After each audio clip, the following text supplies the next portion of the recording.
Graphic novels expose your struggling reader to significantly more complex vocabulary than traditional children's books.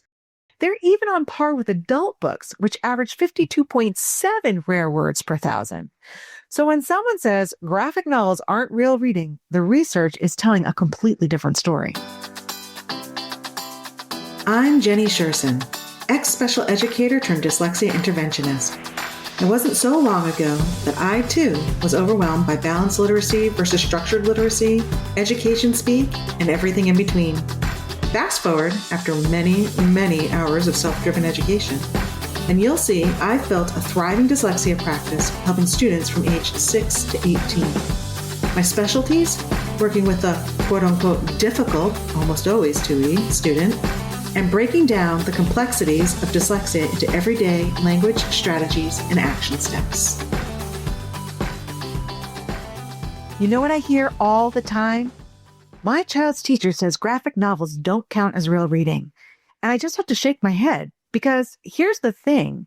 That well-meaning teacher might actually be standing in the way of your struggling reader's breakthrough. So today, we're busting wide open one of the biggest myths about kids with dyslexia and reading. And I promise this could completely change how you support your child at home. So let me tell you something that might surprise you. In my practice, I work with kids who will do almost anything to avoid reading passages during our sessions. Like they'll suddenly need the bathroom, or their pencil breaks, or they remember something super important they need to tell me. But these same kids, they actually ask to read graphic novels with me. One of my severely dyslexic students and I have read the entire Hilo series together, all 12 books. So what's going on here? That's exactly what we're diving into today. By the end of this episode, you'll understand why graphic novels might be the reading breakthrough your bright child who struggles with reading has been waiting for, and why insisting on real books might actually be making things harder. Now, I get it. We all want our kids reading those chapter books we see other kids carrying around. But here's the truth. For dyslexic readers, the path to becoming confident readers often looks different. And sometimes those differences are actually strengths in disguise. So let's talk about what's really happening when your child with dyslexia picks up a graphic novel. First off, forget everything you know about comic books. Today's graphic novels are sophisticated, rich narratives that require serious reading skills. We're not talking about the Sunday funnies here. Here's something that might shock you. Research from the University of Oregon Center on Teaching and Learning found that comic books and graphic novels average 53.5 rare or complex words per thousand. For reference, children's books average just 30.9 rare words per thousand. So let that sink in for a minute. Graphic novels expose your struggling reader to significantly more complex vocabulary than traditional children's books. They're even on par with adult books, which average 52.7 rare words per thousand. So when someone says graphic novels aren't real reading, the research is telling a completely different story. Your child isn't getting watered down vocabulary. They're actually getting a richer language experience, just packaged in a way their dyslexic brains can process more easily. And here's why this matters so much for kids who struggle with reading. Now let's think about it. When your child is reading traditional text, their brain is working overtime just to decode those words on the page, and it's exhausting. By the time they figure out what all the words say, they've forgotten what the beginning of the sentence was about. Does that sound familiar? This is that reading comprehension issue we hear about all the time. It's not that they can't understand the story. It's that they burn through all their mental energy just figuring out the words. But with graphic novels, those visuals provide context clues that support understanding. They can see the character's expression, the setting, what's happening in the background. All that visual information helps their brain make sense of the story without using up all their processing power just on decoding. And the text itself, it's broken into these manageable little chunks in speech bubbles and caption boxes. Instead of facing a whole wall of text, which honestly can feel like staring at Mount Everest for a dyslexic reader, they get these bite-sized little pieces they can tackle one at a time. One mom recently told me, my son never voluntarily read anything until I brought home Bone by Jeff Smith. Now he reads it over and over. And that's what we want, right? a child who actually wants to read, who doesn't experience reading anxiety every time they see a book. I can't tell you how many times I've seen this transformation in my practice. Kids who come to me hating reading, absolutely dreading it, will light up when I pull out The Bad Guys or Hilo.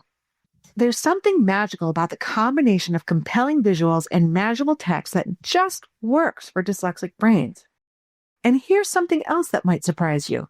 Reading graphic novels develops serious reading skills. Now, this isn't just looking at pictures. Your child has to integrate the text and images to understand the story, make inferences about what happens between panels, track multiple characters and storylines, interpret visual metaphors and symbolism, follow narrative structure across pages. Now, these aren't easy reading skills. These are sophisticated literacy skills that will transfer to other types of reading. We're talking about the same comprehension skills they need for any text.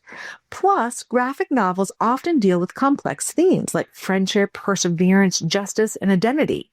Your child is engaging with real literature, just in a format that doesn't exhaust their brain. Now, how about actually finding the right graphic novel for your struggling reader? I've got some personal favorites that have been huge hits with my students. The Hilo series by Judd Winnick is fantastic, and it's a sci-fi adventure about a mysterious boy who falls to Earth. The storytelling is compelling, the characters are relatable, and the visual style is really engaging, especially in the earlier editions. Kids who say they hate reading will devour these. Bone by Jeff Smith is another winner. It is this epic fantasy adventure with incredible world building. It's longer and more complex, and Bone also has a crush on another character, so it might be better for slightly older readers. And for your younger readers or those who need simpler text, The Bad Guys by Aaron Badley is hilarious, and it's about these traditional bad animals like sharks and wolves who decide they want to be heroes instead. The kids just love these. And when you're looking for graphic novels, pay attention to your child's interests first and foremost. Are they into fantasy, science fiction, humor, real-world stories? There are graphic novels for every interest now. Also, take a peek at the visual style. Some kids prefer more detailed, realistic art, while others do better with simpler, more cartoony styles. The density of the text matters too.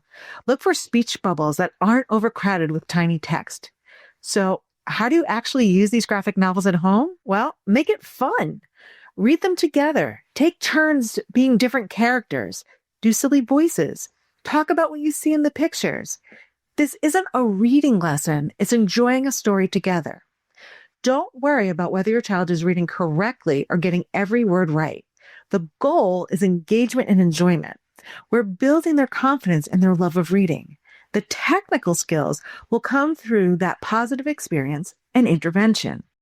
Let them reread favorites as many times as they want. Rereading builds fluency and confidence. I have students who have read their favorite graphic novels at least 10 times or more, and they get something new out of it each time.